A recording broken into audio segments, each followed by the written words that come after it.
안녕하십니까. 주먹대장에서 독립군 영웅으로 백야 김좌진 21번째 마지막 시간을 시작하겠습니다. 지난 시간에는 김좌진 장군의 북로군정서군과 홍범도 장군 부대가 연합하여 청살리 전투의 가장 치열했던 어랑촌 전투를 승리로 이끈 모습을 살펴봤습니다. 이번 시간에는 청살리 전투가 계속 이어지는 과정과 일본의 비겁한 복수 그리고 안타까운 순국 모습을 살펴보도록 하겠습니다. 김좌진 장군이 이끈 북로군정서군은 1920년 10월 21일 아침 백운평 전투를 시작으로 10월 22일 새벽에는 천수평 전투를 승리했습니다. 이어서 같은 날 하루 종일 어랑촌에서 혈전을 치르면서 홍범도 장군과 함께 연합하여 승리했습니다. 북로군정서군은 10월 23일에 맹개골 전투와 만기구 전투, 10월 24일에 쉬구 전투에서 승리했습니다. 10월 24일과 25일에는 북로군정서군과 홍범도 부대가 천보산 전투에서 각각 승리했습니다. 10월 25일 밤과 10월 26일 사이에는 홍범도 부대가 고동하곡 전투를 치르면서 청살리 전투가 막을 내렸습니다.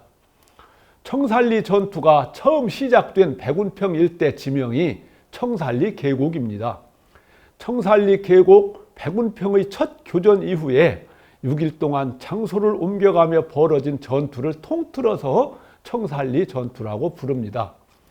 청살리 전투가 크게 승리할 수 있었던 것은 첫째로 독립군들의 지형을 이용한 탁월한 전술, 둘째로 독립군들의 나라를 되찾겠다는 굳센 마음, 셋째로는 중국에 사는 동포들의 절대적인 이 지원이 큰 힘이 되었습니다.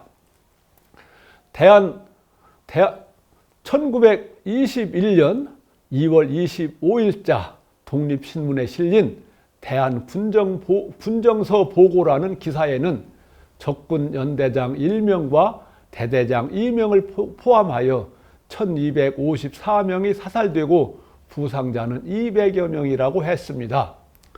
청살리 전투의 승리는 우리 민족과 동포들에게 자신감을 심어주기에 충분했습니다.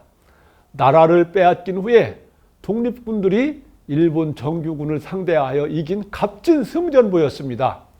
우리 민족에게 일본을 물리치고 나라를 되찾을 수 있다는 희망을 심어주기에 충분했습니다. 일제는 청살리 전투에서 패한 분풀이를 비겁하게 우리 동포들에게 안갚음했습니다. 청살리 전투가 치러진 부근의 동포들 마을을 찾아다니며 잔인한 만행을 저질렀습니다. 힘없는 동포들을 살해하고 집과 학교와 교회를 닥치는 대로 불살랐습니다.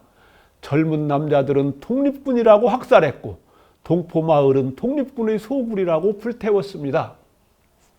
연기련의 와룡동 마을에서 벌였던 만행은 전 세계에 고스란히 전해졌습니다. 와룡동 마을은 기독교 신자들이 많았습니다. 마을 사람들을 교회에 모아놓고 무자비하게 총과 칼로 학살했습니다. 교회에 집더미를 둘러싸고 불을 피워 시체를 불태웠습니다. 이 참혹한 모습을 미국인 선교사가 발견하여 전 세계 기독교계에 알렸습니다. 일제의 만행이 세계 만방에 알려지며 세계 여론이 들끓었습니다. 일제의 비겁한 복수가 시작된 이후에 20여 개 마을과 2,000채가 넘는 가옥과 50여 곳이 넘는 교회가 불에 탔습니다. 아무 죄도 없는 동포들은 수천 명이나 참변을 당했습니다. 이를 역사에서는 경신참변이라고 부릅니다. 김좌진 장군은 청살리 대첩 이후로도 잔악계나 독립군 양성과 동포들을 보살피는 일에 매달렸습니다. 가는 곳마다 한인 학교를 세워서 동포 2세들의 교육에도 힘썼습니다. 마지막에는 한족 총연합회를 설립하고 동포들의 권익과 경제 활동을 돕는 데 열중했습니다. 중국인들은 나라 없는 민족이라고 깔보며 우리 동포들에게 차별 대우가 심했습니다. 중국인들이 거들떠보지도 않는 땅을 빌려서 옥토로 갖고 놓으면 빼앗아 가기도 하고 소장료를 비싸게 받았습니다. 우리 동포들이 어렵게 거둬들인 곡식을 헐값에 사갔습니다. 김좌진 장군은 맨 앞에 나서서 중국인들이 우리 동포들을 착취하지 못하도록 막았습니다. 그리고 금성정미소라는 방앗간을 세우기도 했습니다. 중국인들은 우리 동포들에게 방앗삭을 터무니없이 올려받았기 때문입니다. 멀리로 나가서 중고방아기계를 사다 정미소를 세우고 우리 동포들에게 싼 값으로 방아를 찧어주었습니다. 공산당과 일제는 김좌진 장군이 있으므로 자기들의 세력을 펼쳐나갈 수가 없었습니다. 김좌진 장군을 눈의 가시처럼 여기며 호시탐탐 장군을 해칠 기회만 노렸습니다. 1930년 1월 24일이었습니다. 이날 우리 동포들에게 방아를 찧어주던 금성정미소의 기계가 고장이 났습니다. 중고기계이므로 툭하면 고장이 나기 일쑤였습니다. 김좌진 장군은 혼자서 방아 기계를 고치러 갔다 큰 변을 당하고 말았습니다. 금성정미소에 의장 취업한 박상실이라는 고려 공산당 청년의 총을 맞고 순국하신 것입니다.